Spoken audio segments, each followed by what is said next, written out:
Hello friends, नमस्कार। एक बार एक नए सेशन में आपका फिर से स्वागत है। आज अपन बात करने वाले हैं भाज्य संख्याएं क्या होती हैं, यानी कि कंपोजिट नंबर्स।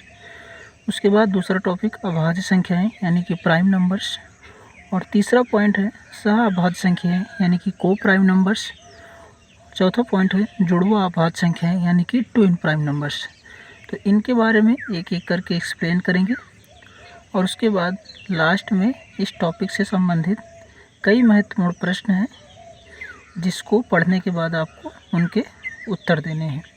तो सबसे पहले हम चलते हैं भाज्य संख्या यानी कि कंपोजिट प्राइम नंबर्स के ऊपर। लेकिन उससे पहले कुछ महत्वपूर्ण बिंदु हैं जिनको मैं एक बार आपको बता देता हूँ। यहाँ पे पहला पॉइंट है कि 1 से 50 तक अभाज्य संख्याएं कितनी होती हैं। 1 से 50 तक अभाज्य संख्याओं की संख्या होती है 15। ठीक है। दूसरा है 1 से 100 तक की अभाज्य संख्याएं कितनी होती हैं, तो इसका जवाब है 25।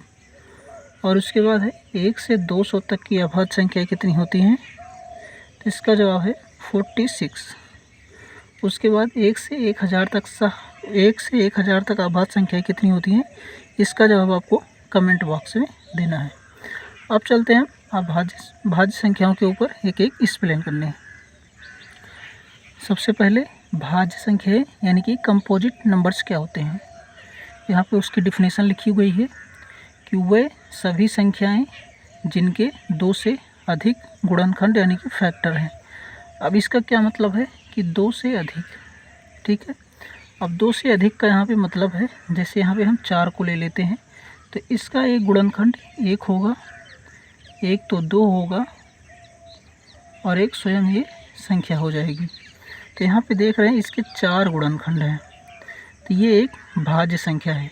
इसी प्रकार 6 है, 8 है, 9 है। यहाँ पे 9 को देखेंगे, एक तो 1 है, उसके बाद 3 है और उसके बाद कितना है 9 है।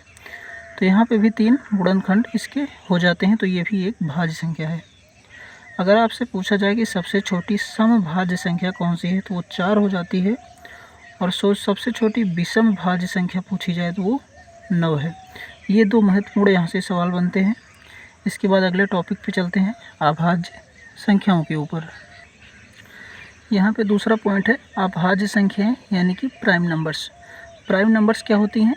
ऐसी भाज्य संख्याएं, ऐसी संख्याएं जिनके केवल 2 गुणनखंड हों, केवल दो, इसके अलावा और कोई नहीं। एक तो 1 होगा और दूसरा वो स्वयं संख्या होगी। तो यहाँ पे जैसे कि सबसे पहले 2 लिखा है, 2 को देख लेते हैं। इसका तो एक ही गुणनखंड 1 हो जाएगा और दूसरा गुणनखंड 2 हो जाएगा। इसके अतिरिक्त और भी कोई गुणनखंड नहीं है। इसी प्रकार से 3 के हैं, 5 के हैं, 7 के हैं। 7 का एक तो 1 है, एक 7 है। इसके अतिरिक्त और कोई गुणनखंड यहाँ पे नहीं है, तो ये भी एक अभाज्य संख्या हो जाएगी।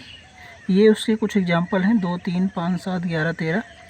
यहाँ पे आप देखेंगे तो कोई भी संख्या है उसके 2 से गुणनखंड अधिक नहीं है, एक तो 1 और एक वो स्वयं संख्या।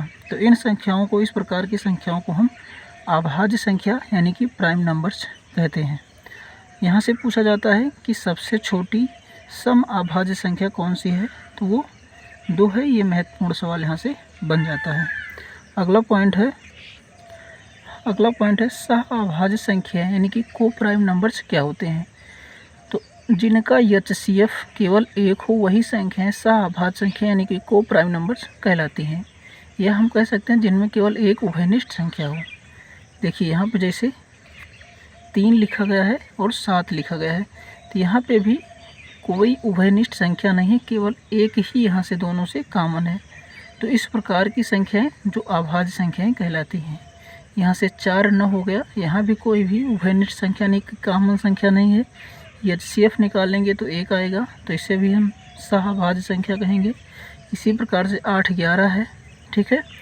8, 12, तो यहाँ पे ये गलत है, ये नहीं है, क्योंकि यहाँ से आप देखेंगे तो यहाँ से 4 कॉमन आ जाएगा। 4 दूना 8 और 4 3 12, तो ये गलत है। उसके बाद 8, 9 भी है, 7, 26 भी है। तो इस प्रकार के जहाँ एग्जाम्पल मिलते हैं वो सह अभाज्य संख्याएँ कहलाती हैं। इसके बाद अगला पॉइंट अगला पॉइंट है जुड़वा अभाज्य संख्याएं यानी कि ट्विन प्राइम नंबर्स क्या होते हैं। तो ऐसी अभाज्य संख्याएं जिनके बीच अंतर 2 हो, अभाज्य संख्या भी हो और उनके बीच अंतर 2 हो, जैसे 3, 5 है, ठीक है, ये भी अभाज्य संख्या, ये भी अभाज्य संख्या, और यहाँ से अंतर देखेंगे तो 2 है। इसी प्रकार 5, 7 अभाज्य ये भी, अभाज्य ये भी, अंतर देखेंगे तो 2, 11, 13, ठीक है। तो इस प्रकार की संख्या जहाँ आपको मिल जाए वो जुड़वा अभाज्य संख्या यानी कि ट्विन प्राइम नंबर्स कहलाते हैं। अब इसके बाद कुछ महत्वपूर्ण प्रश्न हैं जो हमें आपसे पूछने हैं। ये वो 3 प्रश्न हैं, यदि आपने समझा है तो इनके प्रश्न ज़रूर कमेंट बॉक्स में कमेंट करें। सबसे पहले है कि सबसे छोटी विषम भाज्य संख्या कौन सी है, उसके बाद है सबसे छोटी सम अभाज्य संख्या कौन सी है, उसके बाद सबसे छोटी समभाज्य संख्या आपको यहाँ पे बताना है। तो ये 3 महत्वपूर्ण प्रश्न हैं। तो आज के लिए बस इतना ही। थैंक यू, धन्यवाद।